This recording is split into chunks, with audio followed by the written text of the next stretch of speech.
저는 오늘 말씀의 제목을 하나님을 섬기는 나라가 복이 있다라는 제목으로 은혜 나누기 원합니다. 대한민국은 북한과 함께 1945년 해방 후에 서로 다른 체제를 선택하면서 한 나라는 천국 같은 삶을 살았다면 다른 한 나라는 지옥 같은 삶을 살았습니다. 특히 남과 북이 확연하게 달라지는 배경에는 뭐가 있냐면 토지 개혁이라는 그런 배경이 있습니다. 그래서 남한은 시장 경제와 민주주의 원칙에 따라서 유상 토지 개혁을 진행했고, 북한은 공산주의 체제에 맞춰서 무상으로 몰수를 했습니다. 그리고는 집단 농장 체제를 이어갔습니다. 그 결과 남한은 경제 발전과 자유민주주의를 이루었고요, 북한은 국가 주도의 경제 정책이 실패하면서 1990년대에는 대기근 고난의 행군이라고 하는 그런 기근을 겪었습니다. 이때 김대중 대통령이 북한을 살렸다고 말하는 때예요. 김일성을 살린 때가 바로 이때 고난의 행군. 5천억인가를 지원하지 않았으면 북한 끝나는 건데, 이때 북한에 다시 싹이 나기 시작했습니다. 지금도 식량 난에서 여전히 벗어나지 못하고 있는 상황이죠. 여러분, 왜 남과 북이 이런 큰 차이가 있었는가 했을 때에 그 큰 차이는 바로 오늘 성경 읽었던 본문 시편 2편 12절에 나오는 거예요. 뭐라 그랬냐? 여호와께 피하는 사람은 다 복이 있도다. 여호와께 피하는 나라는 다 복이 있도다. 이렇게 나가는 거예요. 그래서 남북한 토지 개혁과 그 결과는 남한은요 유상으로 토지를 사들였어요. 지주들에게서. 그리고는 거의 유상으로 주다시피 하긴 했지만 거의 무료로 주다시피 나눠 주었습니다. 국가가 책임을 졌죠. 그래서 1948년도에 대한민국 정부 수립 후에 1949년 농지개혁법을 제정해가지고 유상 분배를 원칙으로 해가지고 나눠주기 시작했습니다. 그러니 지주들도 큰 불만이 없었고요, 농지를 가질 수 있다는 소망, 아주 그 헐값을 가질 수 있다고 하는 그런 소망의 농민들에게도 큰 복이 됐습니다. 전에는 다 빼앗겼거든요. 다 그냥 그 농사 남들이 다 걷어갔는데 그런 게 끝난 거예요. 그래서 남한에서 농민들이 이 농지개혁을 적극적으로 환영했습니다. 왜냐하면 귀족 소장농, 남의 논에서 그냥 농사를 짓고 거의 다 빼앗기듯이 했던 그런 소출을 자기들이 가질 수 있게 되었거든요. 많이 심고 많이 수고하면 많이 갖는 거예요. 그리고 그것이 경제 발전의 기틀을 마련해가지고 농민들의 생산성이 높아지고 국가 경제가 성장했으며 자유민주주의 제도가 정착이 되는 기반이 농지개혁에 있었다는 거예요. 개인의 재산권이 보호되면서 사회적인 안정을 이루어졌습니다. 남한의 토지개혁은요, 하나님께서 허락하신 창조 질서를 따랐기 때문에 번영으로 나아갈 수 있었다는 거예요. 특히 전에는 내 땅이 없었는데 내 땅이 생겼다고 하는 요 시점에 어떤 일이 일어나냐면, 불과 약 6개월 만에 6.25 전쟁이 터졌는데 내 땅을 지키자, 내 집을 지키자라고 하는 그런 정신이 이 나라를 지켜내는데 크게 기여를 하게 됐다고 말합니다. 북한은요 어땠습니까? 북한은 지주라고 하면 무조건 대나무 죽창으로 지주들을 찔러 죽이고 인빈재판을 해가지고 자비판해서 모든 사람들이 막 죽창을 찌르고 돌을 던져 죽이는 이런 일들이 일어났었습니다. 지주라는 이유 하나 때문에, 땅을 가졌다는 이유 하나 때문에, 목회자들은 말할 것도 없고 지식인 학식 있는 사람들은 말할 것도 없고 다 죽여버리다시피 했었습니다. 이게 북한과 남한의 큰 차이였죠. 그리고는 그때 완장을 채워주는,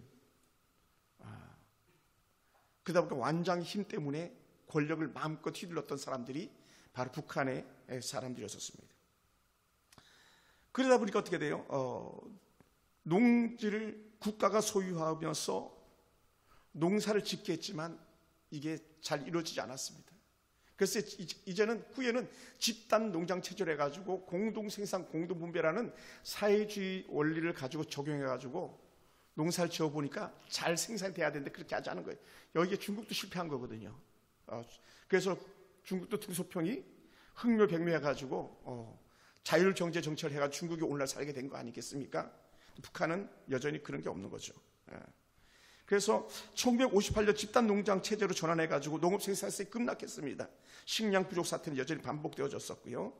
그리고는 고난의 행군으로 기아와 기근으로 나라가 오늘날까지 저 모양으로 되어 있습니다. 북한의 무신론적 공산주의 체제는 결국 하나님의 원리를 거부했고 경제적 몰락과 국민의 고통을 초래하게 되었습니다. 여러분, 공짜 좋아하지 마세요. 무상 좋아하지 마세요. 무상교육, 무상급식 다 우리를 올가매는 사단의 도구인 거예요.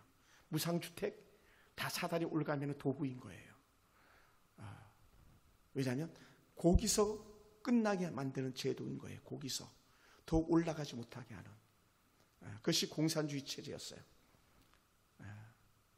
이번 설 연휴에도 호남 지방에는요 대거 돈을 풀어가지고 20만 원, 10만 원, 몇십만 원씩 다 나눠줬습니다. 100% 민주당이었습니다. 돈으로 환심을 사잖아요. 오래가지 않습니다. 오래가지 않습니다. 그러므로 이 시편 기자는 이미 그것을 내다본 거예요. 하나님의 통치를 받는 나라가 복이 있다. 1절 시편 1편은 하나님을 찾는 백성, 여호와의 말씀으로 사는 백성이 복이 있도다. 시편 2편은 여호와를 찾는 나라가 복이 있도다. 이렇게 나가는 거예요. 그래서 하나님 허락하신 질서를 존중하는 체제를 선택했기 때문에 남한은 발전하게 되었습니다. 왜냐하면 이승만이라는 대통령이 성경적 기반 위에 출발했기 때문에 그렇습니다. 반면에 북한의 김일성이는 비성경적에서 출발하다 보니까 망국의 길로 간 거예요. 그 결과 가난과 고난에서 헤어나지 못하는 것이죠. 동독이 서독이 나눠졌다고 통일되었습니다만 그래서 지금은 독일이라고 불린다고 합니다. 근데 저는 가보지 않았지만 이미 오래전에 통일이 됐음에도 불구하고 동독과 서독 지역은요 너무 격차가 크다는 거예요. 헤어날 길이 없다는 거예요. 그들은 이미 수많은 통일 기금을 준비해가지고 통일의 때를 갖다 기다리고 준비한 결과지만 그럼에도 불구하고 결코 쉽지 않다는 거예요. 우리는 이미 언어도 많이 달라졌습니다. 문화는 말할 것도 없습니다. 상상을 초월하는 그런 사상이 사람을 병들게 하고 있습니다. 여러분, 잠언 29장 2절을 보면 이렇게 말씀하고 있습니다.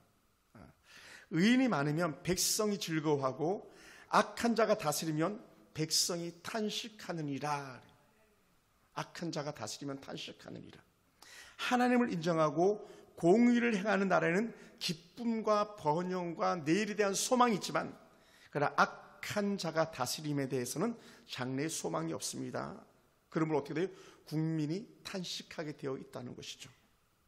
그러므로 사랑하는 성도 여러분, 우리가 살 길이 뭐냐? 하나님의 창조 질서를 따르는 것이 우리가 살 길이라는 거예요. 할렐루야. 다시 말합니다. 하나님의 창조 질서를 따르는 거예요. 어떤 사람의 잘못된 철학과 사변을 따르는 게 아니에요.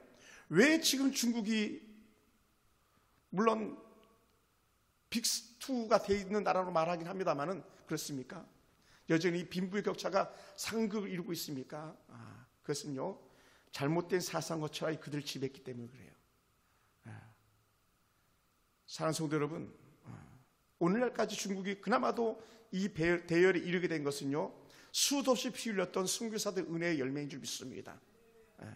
수도 없이. 하나님께서는 사람들에게 노동의 대가를 보장하시고 개인의 재산권을 존중하시는 그런 분입니다. 자유와 정의가 살아있는 나라가 복이 있습니다. 억압적인 체제는 결국 망하게 되어 있습니다. 북한은 반드시 망합니다. 왜냐하면 하나님을 거부하고 억압적인 체제를 유지하는 나라가 결국 어떻게 되는지 우리는 역사를 통해서 보아왔기 때문에 그렇습니다. 가장 찬란했던 문화를 꽃피운다고 말하는 바벨론 문화, 하나님을 대적함으로 끝이 났습니다. 로마 제국 끝이 났습니다. 구소련 끝이 났습니다. 말이 좋아서 러시아죠. 세부적으로 들어가서 보면요, 러시아 여성들이 한국에 수도 없이 와서 몸 파는 여인들로 전락하고 있다는 것을 우리는 많은 뉴스에서 볼 수 있었을 것입니다. 사랑하는 성도들, 그러므로 우리는 하나님을 인정하는 나라가 되어야만 합니다. 할렐루야. 그리고 시편 1편은요, 그래서 진정한 복, 참된 복을 누리는 사람이란 어떤 사람이냐? 하나님의 말씀을 주야로 묵상하는 사람이 참으로 복이 있는 사람이라고 정의하고 들어가고 있습니다. 시편 2편은요, 하나님의 통치, 하나님의 다스리심과 그에 대한 인간이 어떻게 반역하는가, 반역자의 종말은 무엇인가를 보여주고 있습니다. 세상 나라들은 하나님을 대적하지만 결국 하나님의 통치를 받는 나라만이 참된 번영과 평안을 누릴 수 있음을 여실히 보여주고 있기 때문에 그렇습니다. 그러면 시편 12편의 마지막 결론을 갖다가 크게 쿵치면서 우리에게 주셨던 본문이 뭐냐면, 한번 같이 한번 읽어볼까요? 시편 2편 12절, 이런 거 밑줄을 그어놔도 좋을 것 같습니다. 시편 2편 마지막 절 12절, 그의 아들에게 입맞춰라. 시작. 그의 아들에게 입맞춰라. 그러지 아니하면 진노하심으로 너희가 길에서 망하리니 그의 진노가 급하심이라. 여호와께 피하는 모든 사람은 다 복이 있도다. 마침표. 여호와께 피하는 사람은 다 복이 있도다. 진정한 국가의 복은, 진정한 개인의 복은 여호와께로 피하는 자, 여호와께로 피하는 나라였던 거죠. 우리나라가 6.25 전쟁에서 오늘날까지 나라를 지킬 수 있었던 이유 중에 하나가 뭐냐? 우리가 가장 힘들 때에 기독교인들이 모여서 기도하기 시작했었고, 기독교인들이 교회에서 울며 통곡하며 금식했을 때에 낙동강 전선이 사수될 수 있었고 5,000분의 1 확률이라고 하라는 인천 상륙작전을 성공할 수 있었던 배경이 되었던 것이죠. 그럼 뭐라고요? 여호와께 피하는 사람, 여호와께 피하는 나라가 되기를 주로 축원합니다. 할렐루야. 세상의 헛된 사람들은, 세상의 헛된 나라들은 하나님에게 반역을 하게 됩니다. 그러다 보니까 여전히 혼란과 갈등 속에 살아갈 수밖에 없습니다. 세계는 전쟁과 정치적인 갈등으로 지금 요동하고 있습니다. 개인의 삶에서도 불의와 부조리, 불안과 염려가 가득합니다. 많은 사람이 하나님의 법을 떠나서 자기 욕망에 따라 살려고 몸부림치는 그런 시대 속에 우리가 살고 있습니다. 하나님의 공의가 사라진 것 같고 하나님의 참된 축복일이 이미 닫혀버린 것 같은 그런 절망적 상황 속에 있는 그런 시대가 아닐까 생각되어집니다. 세상의 왕들과 민족들은 하나님을 대적하지만 그러나 중요한 게 뭐냐? 따라해 봅시다. 하나님은 반드시 승리하게 하십니다. 그것을 우리가 늘 고백하는 주기도문에서 주의 뜻이 이루어지이다. 주의 뜻이 뭐냐? 악은 반드시 망하게 돼 있다는 거예요. 할렐루야. 필망이다. 필망. 반드시 망한다. 세상의 군왕들, 민족들이 하나님을 대적하지만 결국은 하나님이 이기신다. 하나님을 경외하는 자에게는 평안과 축복이 있습니다. 개인과 국가가 하나님 뜻에 순종할 때 진정한 평안과 번영을 주는 줄 믿습니다. 여러분, 그러므로 어짜여 이방 나라들이 분노하며 민족들이 헛된 일을 꾸미는가라고 2편 1절에서 고백하고 있는데, 인간의 교만은요 결국은 하나님을 반역하게 돼 있습니다. 하나님을 대적하게 돼 있습니다. 그러므로 세상 군왕들과 지도자들은 하나님의 법을 따르고 자신의 욕심을 따라가게 되어 있었던 것이죠. 그러니 역대의 큰 왕들이라고 했던 사람들을 이렇게 보면은 다 신적으로 추앙을 했었습니다. 신이다. 막. 사람은요 신이 될 수가 없었던 것이죠. 그러면 하나님의 다스리심에 그들은 자신이 신인 줄 알고 분노합니다. 하나님의 통치를 부정하고 소란함으로 거짓되게 행동합니다. 여러분, 우리가 한번 본 적이 있었던 말씀인데, 모세를 거역하고 분노하던 자들은 다 멸망하고 말았습니다. 왜냐? 모세를 거역한 것이 아니라 하나님을 거역한 거였거든요. 하나님을 거역한 행위. 악한 자들은요 자신의 죄를 항상 합리화를 합니다. 하나님을 향한 그들의 외침이, 하나님을 대적하자고 하는 외침이 그들은 언제든지 합리함으로 나갔습니다. 그래서 그들은 이렇게 말합니다. 여호와와 그의 기름 부음 받는 자를 대적함. 그리고 더 나아가 우리가 그 맨 것을 끊어버리고 그 결박을 벗어버리지 하는도다 라고 했어요. 악한 사단은요 하나님과 멀어지게 만들고 하나님과의 관계를 깨뜨리게 만드는 그런 악한 자들인 것이죠. 그러다 보니까 어떤 일들이 일어납니까? 세상은 항상 하나님을 대적하고 하나님의 아들 예수 그리스도를 대적하게 되어 있었습니다. 죄는 하나님을 가까이 할 수가 없었거든요. 인간의 교만은 하나님을 대적하고 하나님의 자리를 차지하려 하는 악한 죄의 습성을 언제든지 가지고 있습니다. 그러므로 사랑하는 성도 여러분, 사람들이 예수님을 십자가에 못 박은 이유가 무엇입니까? 그것은 하나님을 대적하는 행위였어요. 하나님을 대적하는 거, 하나님을 대적. 인간의 교만과 죄를 지적하니까 사단은 발광하게 되어 있었던 것입니다. 그래서 시편 기자는 이렇게 말합니다. 2절에서 세상의 군왕들이 났으며 관원들이 서로 껴야 이르기를, 이렇게 그들이 막 작전을 짜는 거예요. 모사를 꾸미는 거예요. 어떻게 하면 우리 하나님을 대적해서 우리가 이길까? 어떻게 하면 하나님의 아들 예수 그리스도를 대적해서 우리가 이길까에 이 모사를 꾀했다고 하는 본문이 바로 2편 2절에 나오고 있죠. 이것을 사도행전 4장 26절에서는 이렇게 고백했습니다. 세상의 군왕들이 났으며 관원들이 함께 모여 주와 그 그리스도를 대적하도록 하신 이로소이다. 이미 사도행전 후에 사도행전에서 이 시편 2편 2절을 인용해서 말하고 있는 거죠. 제사장들과 장로들과 서기관들과 바리새인들이 정치적 힘을 가지고 있는 빌라도와 짝을 해가지고 예수를 십자가에 못 박는 데에 일조한 것이죠. 이것을 성경에서는 한 마음으로 마땅히 십자가에 못 박히는 것이 당연한 것처럼 여겼다고 말합니다. 마땅히 여기더라.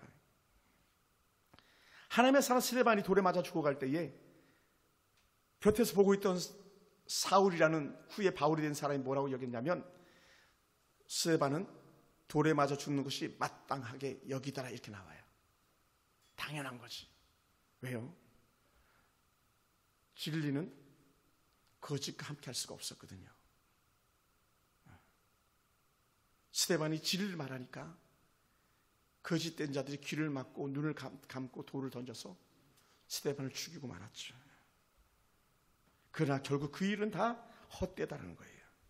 헛되다. 그래서 역사를 보면 하나님을 대적하는 나라와 지도자들은 이제 전부 무너지고 말았습니다. 바벨론의 지도자, 로마의 지도자, 공산주의 정권의 지도자들 다 망하고 말았습니다. 그 똑똑했던 천재, 우리가 잘 아는 히틀러도 결국은 자살로 삶을 마칩니다. 네로 자살로 삶을 마칩니다. 일설에 의하면 김일성이를 죽였다 그랬죠.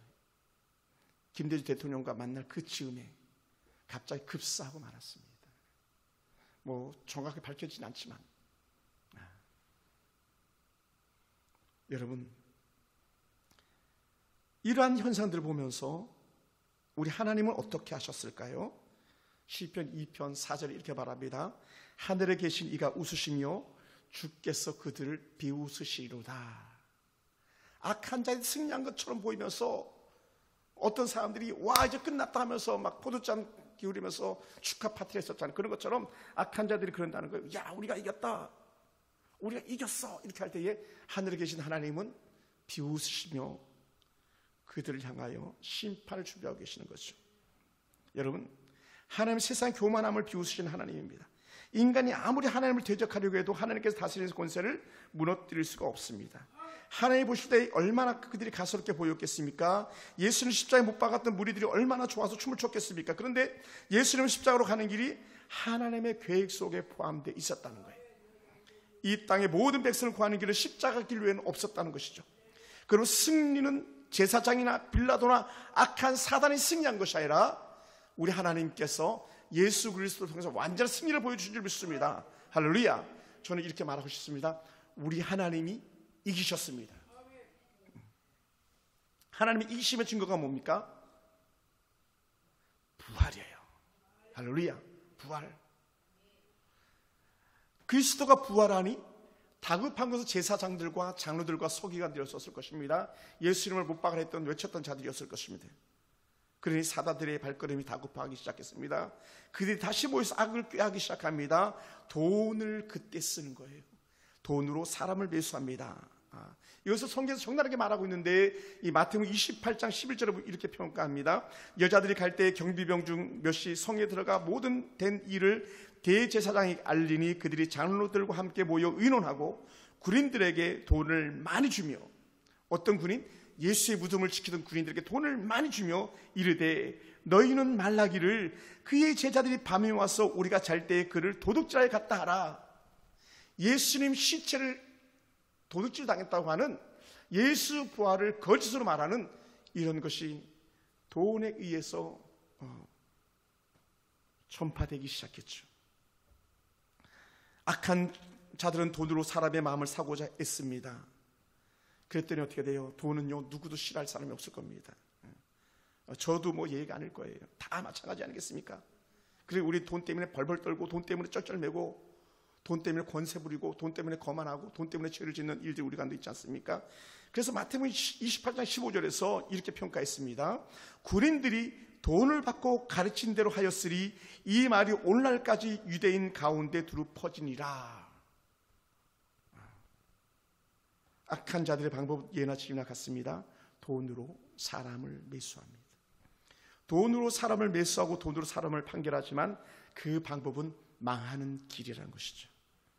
사랑하는 성도 여러분, 그래서 2장 6절에 이렇게 표현했습니다. 하늘에서 하나님이 굽어보신다. 하늘에서 하나님 웃으신다. 비웃으신다. 하늘에 계신 하나님께 화를 내신다.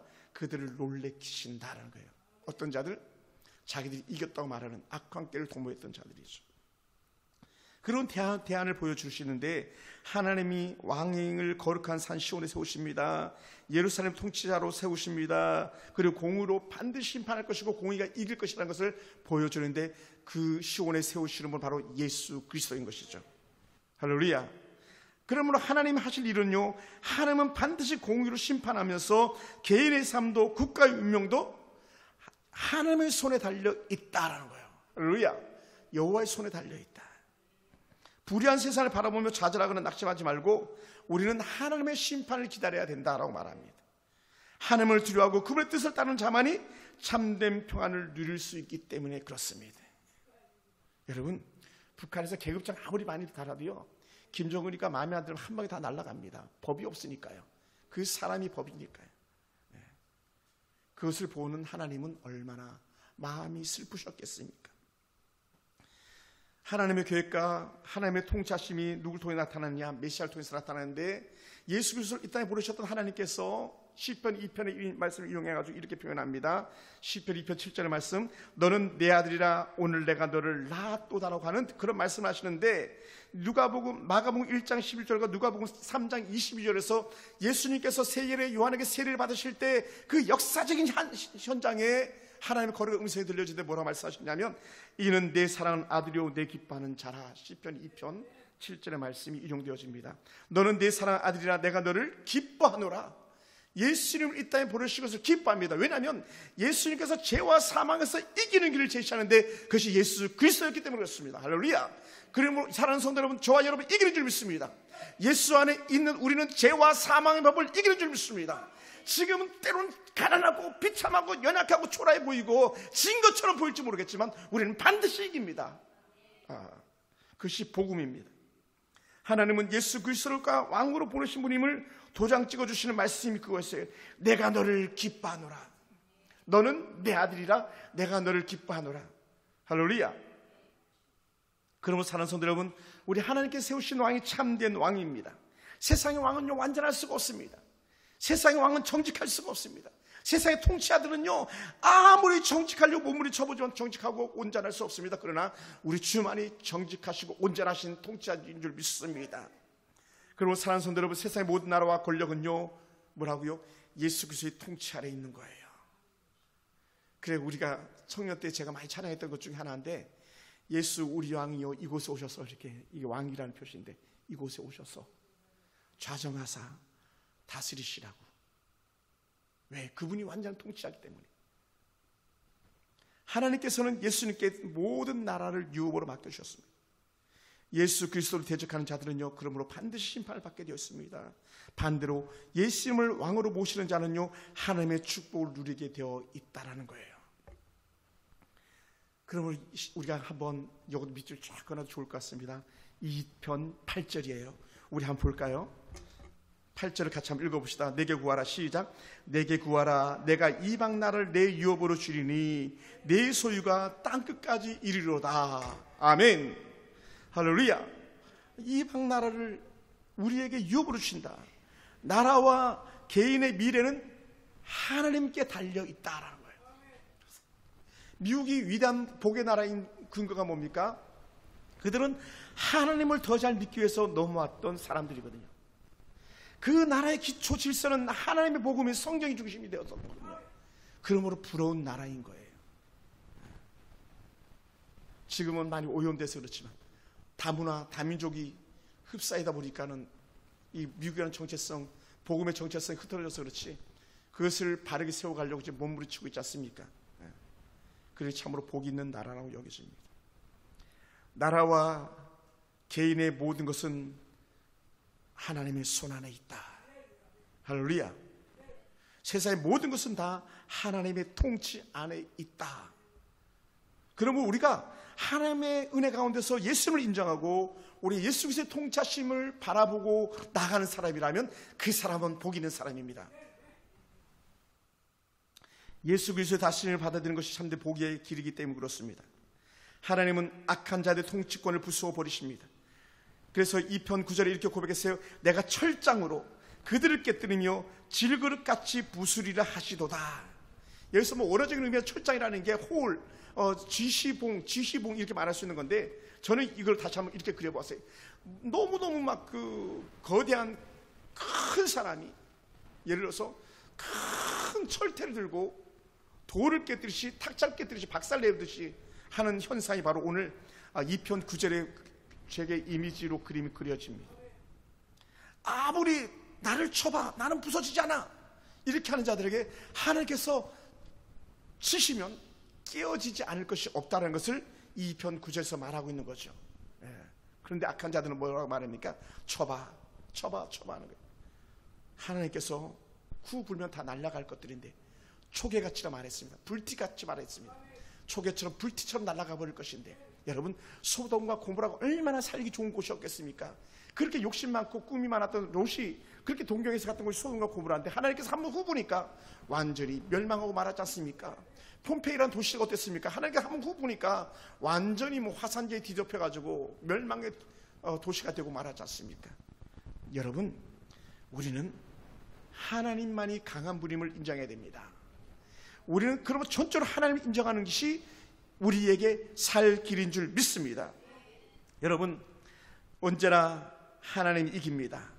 언제나 하나님의 승리가 보장될 믿고 우리는 하나님을 기대하는 거예요. 할렐루야. 한번 따라해 볼까요? 이렇게 한번 해봅시다. 하나님을 기대합니다. 아멘. 여러분의 자녀요 막 너무 힘들잖아요. 하나님 그럼에도 불구하고 내 딸을 기대하는 것이 아니라 난 하나님께서 내 딸에게 일하실 것을 기대합니다. 내 아들에게 일할 것을 기대합니다. 때로는 막 너무 힘들 때 내 남편 하나님 내 남편이 변화될 것을 기대합니다. 하나님께서 이루시옵소서. 하나님께서 이루시옵소서. 우리나라 마찬가지 하나님께서 이루실 것을 우리가 기대하기를 주님을 축원합니다. 그러면서 10절과 12절에 이렇게 표현했어요. 여호와께 피하는 자가 복이 있도다. 세상의 왕들 세상의 재판관들이 하나님께 교훈을 받아야만 합니다. 우리가 여호와를 경외하고 섬기며 떨며 즐거워해야만 합니다. 우리가 입맞출 대상은요 세상 것이 아니고 헛된 물질이 아니고 우리 하나님이라고 말하고 있습니다. 우리가 잡을 손은요 결국은 우리가 잡을 손은 우리 하나님의 손입니다. 우리가 피할 곳은 우리 하나님뿐입니다. 그래서 반석은요 피할 곳을 상징하는 것인데 내주는 반석이시니 그곳은 안전하도다. 그것은요 여호와께 피하는 것이 안전하다는 거예요. 할렐루야. 여러분 여호와께 피하는 것이 안전합니다.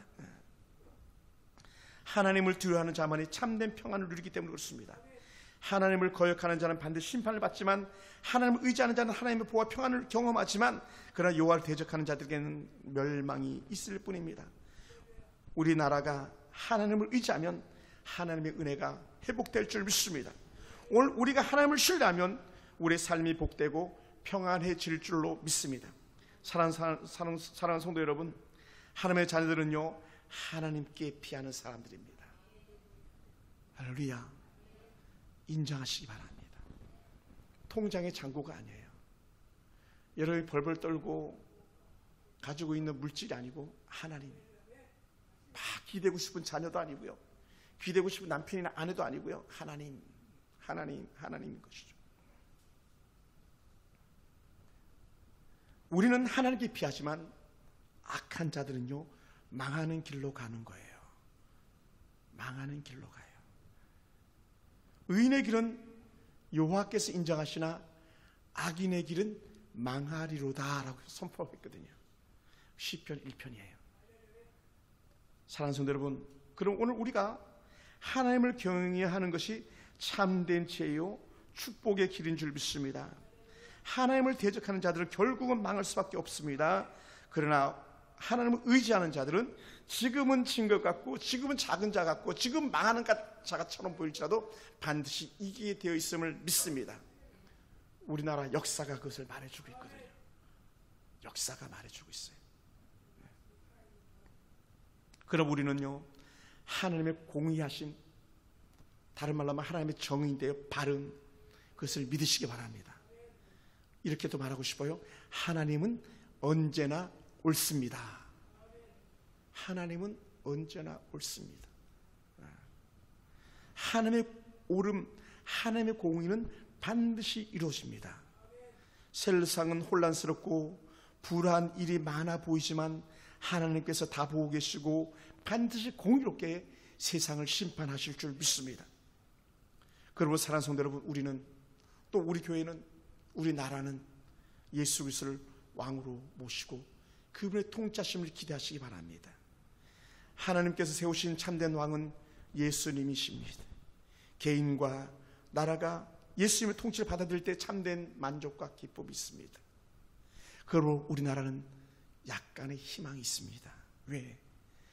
이 험난한 때에 수많은 사람들이 시국을 선언하면서 나오는 사람들은 하나님을 믿는 사람들이라는 거예요. 할렐루야. 가까이 보세요. 나라를 걱정하는 사람들은 하나님 믿는 사람들이에요. 더 이상 속아서는 안 되겠다고 하는 젊은 세대들이 보니까 너무 거짓이 많았던 것이죠. 말할 수 없는. 뭐 세상의 요즘 최근 이슈라 말하기도 정말 민망스러운 얘기들입니다만은 부정선거가 어딨냐? 여러분, 해킹하지 못할 컴퓨터는 없습니다. 해킹되지 않을 홈피는 없습니다. 세상에 그런 홈피는 없습니다. 비밀번호 1, 2, 3, 4, 5번 내는 선관위 컴퓨터가 해킹당하지 않는다, 이거는 말도 안 되는 얘기거든요. 개인 비밀번호도 그렇게 하지 않잖아요. 구조적으로 망하게 되어 있는 구조였던 것이죠. 그러나 하나님이 이길 거예요. 하나님이 이기게 하실 줄 믿습니다. 그리고 우리나라가 희망이 있다라는 거예요. 희망이 있다. 우리 가정과 교회가 희망이 있다. 저는 일부러 지난 설 연휴 때 부산 세계로 교회를 가봤어요. 아무도 없었습니다. 제가 본당에 가서 기도하고 나왔는데 교회를 쭉 돌아보면서 사진도 몇 카트 찍고 이렇게 돌아왔는데 연신 그렇게 고백했어요. 손현보 목사님 고맙습니다. 손현보 목사님 고맙습니다. 손현보 목사님 고맙습니다. 왜요? 한국교회가 기도하게 만든 원동력이기도 하잖아요. 물론 다른 분들도 많은 분들이 계시지만 저는 그렇게 외치고 싶었어요. 고맙습니다. 여러분, 학교가 사학이 완전히 무너졌다 그러잖아요. 우리 대은이 시험 안 봐서 좋다고 그랬는데 이제 2학년 때 시험 본대잖아요. 여러분, 시험을 보지 않으면 학문적 욕구가 생겨날 수가 없습니다. 평가받지 않는 어떻게 학문적.